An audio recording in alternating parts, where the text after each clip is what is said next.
Hello everyone, we are back with Glen Velvet Reviews today, and this time, this week, or whatever, I want to do an experiment. I'm doing this for myself, but this is also to help everyone else out, and right now it's a good time to do it because it is the winter time months, at least in my area, so it's cold as hell outside, it's freezing.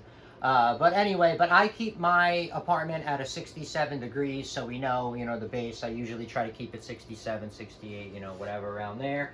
But anyway, that's kind of what's going on here, and I want to do a little test, and let's see how much water and how much energy I'm going to have to use of not having this covered compared to having it covered. Okay, so we're just going to go at two extremes of the spectrum. Okay, this way, if you're going to do anything diddle in the middle, you're going to, be less or more than pretty much the results that I'm going to be going with. Okay, so we're going to do this right now. Let's see what's up.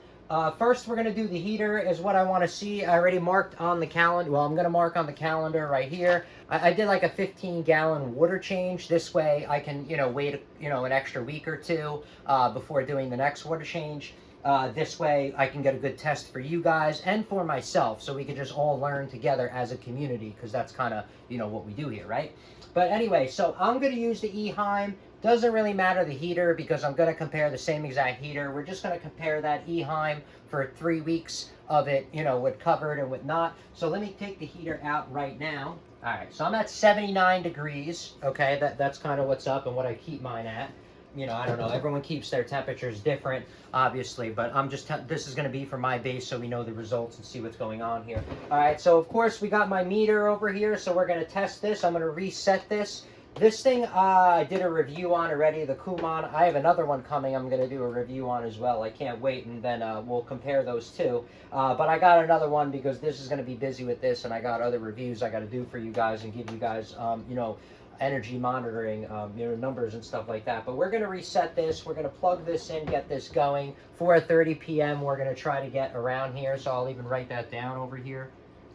4:30 p.m. And like I said, this is going to be it uncovered. And then if you saw, I did an unboxing review and I showed you guys, I got really nice plexiglass, acrylic, or whatever I'm going to put on the top, make a really cool lid. We're going to do that together. Obviously, let me do this first. Wait, give me like 2-3 weeks, and then we're going to start putting that lid together to build a cool little lid on here, just for the fish, and for the evaporation. I wouldn't do the lid, obviously, if you have corals. If you're going to have low light demanding stuff, then you're going to be fine. If you have anything that needs some crazy light, you can't put a cover on your aquarium, okay? It's not going to be for you, obviously. Plug it in, do the reset. All right, there we go. It's counting down, okay? And like I said, this monitor, remember, this countdown is only going to be while the heater is on. So we're just going to know how long the heater has been on. That's not really going to help us so much in the test that we're doing. This test is going to be over weeks, a couple of weeks, and that's why, we're going to do this kind of test like that. But anyway, you already saw the review on this. This is pulling 194. So like I said, guys, we're going to come back, I'm thinking 2-3 weeks, we'll come back. We're going to see how many watts that we did use, because if you go to function, see, it starts counting it up. So it's going to tell us how many kilowatts and how much power our tank is going to use without having a lid on it. All right, now what we're also going to do is, I already made marks on here, okay, and the water is exactly at the bottom of this lip right here. I already made lines on here.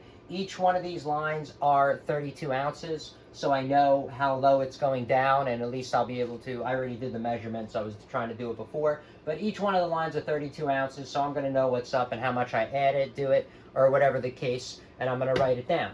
All right, so that's about it. I mean, Glen Velvet Reviews, we'll be back, I'll see when we're going to come back during the time, or whatever the case may be, but right now we're pulling, and like I said, this is really just to see how efficient it's going to be. If you don't have a lid and you don't have corals, you know what I mean? Like, why are you doing that? You're wasting, energy for no reason. If you do have corals, then obviously you're going to have a whole different setup. You know what I mean? That's what I'm saying. But maybe you're just just forgot about it, you got fish, or where, you know, whatever the case may be. And you can see, you know, how much that energy savings will be, especially in the wintertime.